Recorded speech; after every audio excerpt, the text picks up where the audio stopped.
Привет! Это Споки-Ноки, канал, где живут добрые и волшебные сказки для детей и всей семьи. Сегодня мы расскажем тебе удивительную историю о храброй девочке Насте, ее рыжем котенке Мурзике и настоящем чуде, которое может произойти, если верить и не сдаваться. Готов? Тогда слушай внимательно. Сказка начинается. Давным-давно, в те времена, когда еще не придумали интернет, в одной маленькой деревушке жила девочка по имени Настя. Характер у нее был боевой. Она могла и в куклы поиграть, и с мальчишками в драку ввязаться. А уж смекалкой Бог не обидел, сообразительная не по годам. И был у Насти лучший друг – котенок Мурзик. Шерстка у Мурзика была рыжая, грудка и животик белоснежные, а на спинке красовались черные полоски, как у настоящего тигра. Когда он был совсем маленьким, после еды у него вечно оставалась грязная мордочка, вот и прозвали его Мурзиком. Эту парочку знала и любила вся деревня, хоть и озорники еще те, но всегда старшим помогали. То воду принесут, то в огороде поработают, а если надо, и за малышами присмотрят. Но однажды случилась беда. Мурзик заболел, да так сильно, что никто не мог его вылечить. Кому только не обращались, и к деревенскому лекарю, и к знахарке, и даже к городским врачам. Все только разводили руками, помочь не могли. Родители Насти решили, что завтра утром придется проститься с котенком, чтобы он не мучился. Они обсуждали это в соседней комнате, думая, что девочка спит. Но Настя не спала и все слышала. Сердце ее сжалось от горя. Лежа в кроватке, она отчаянно пыталась придумать, как спасти друга. И вдруг вспомнила бабушкину сказку. Где-то в лесу растет волшебный дуб, исполняющий желания. Не раздумывая, Настя укутала Мурзика в платок, взяла немного еды и тихонько выскользнула из дома. Сначала она проверила все знакомые полянки. Дуба нигде не было. Тогда девочка смело шагнула вглубь леса. Солнце уже клонилось к закату, а волшебное дерево все не попадалось. На привале Настю охватило отчаяние. Мурзик слабо мяукнул, будто спрашивая: «Ну что, у нас получится?» «Слезами горю не поможешь», – прошептала девочка, гладя Мурзика. «Я обещала тебя спасти и спасу». Она уже собралась идти дальше, как вдруг услышала странный звук. Где-то в чаще что-то шуршало и ворчало. Настя знала, в сумерки лес опасен, но разве она могла теперь повернуть назад? Пробравшись сквозь заросли, девочка замерла.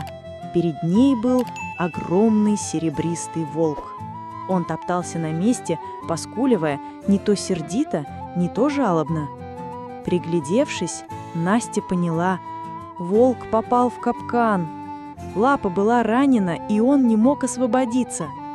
Сердце девочки бешено колотилось, но она не смогла пройти мимо. «Ничего», – сказала она сама себе, – «но только, пожалуйста, не ешь меня». Собравшись с духом, Настя подошла ближе. Волк оскалился, но, почуяв, что девочка не опасна, успокоился.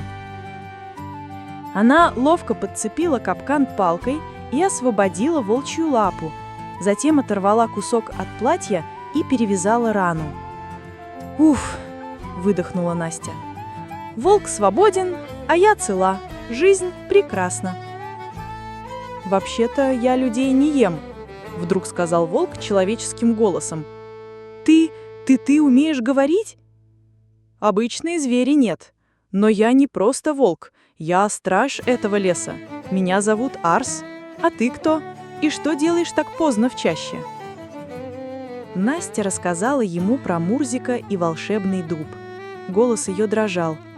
«Я искала его весь день, но так и не нашла». «Значит, я не смогу спасти Мурзика». «Не печалься, дитя», – промурлыкал Арс. «Я знаю, где твой дуб. За добро твою помогу тебе». Он наклонился, чтобы Настя забралась к нему на спину. Держа Мурзика за пазухой, девочка ухватилась за густую шерсть и они помчались сквозь ночной лес. По дороге Арс рассказал, что раньше дуб исполнял все желания, но люди стали жадными, требовали богатства, власти, вечной жизни, и тогда дерево перестало им помогать. «Но я верю, для тебя оно сделает исключение», — добавил волк. Вскоре они выбежали на поляну, залитую лунным светом. В центре возвышался исполинский дуб, такой огромный, что рядом даже вековые сосны казались малышами. Настя осторожно подошла и приложила ладонь к коре. Дерево было теплым, будто живым. «Здравствуй, волшебный дуб!» – прошептала девочка. «Я знаю, люди обидели тебя, но, пожалуйста, выслушай меня». Она рассказала о Мурзике, о том, как он ей дорог, и пообещала, что если он поправится, она никогда больше не будет просить ничего для себя. Усталость взяла свое, Настя уснула, прижав котенка к груди. А утром ее разбудили знакомые голоса. «Настенька, доченька, ты где?» Девочка открыла глаза и увидела родителей и почти всю деревню, столпившихся вокруг нее. «Живая!» – мама расплакалась, обнимая ее. «Мы думали, ты...» Папа не договорил, только крепко съезжал ее плечо.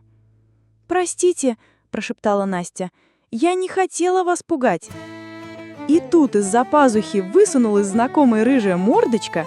Мурзик зевнул, потянулся и громко мяукал, совсем как здоровый. С тех пор Настя и Мурзик стали еще больше помогать людям. А по выходным они ходили к волшебному дубу. Не просить, а просто поблагодарить. Ведь самое главное чудо уже случилось. Конец. Вот такая история случилась с Настей и ее верным другом Мурзиком. Эта сказка напоминает нам, иногда чудо – это просто доброе сердце и желание помочь. Спасибо, что были с нами. Если тебе понравилось, ставь лайк, делись с друзьями и приходи снова. В Споки-Ноки сказки никогда не заканчиваются.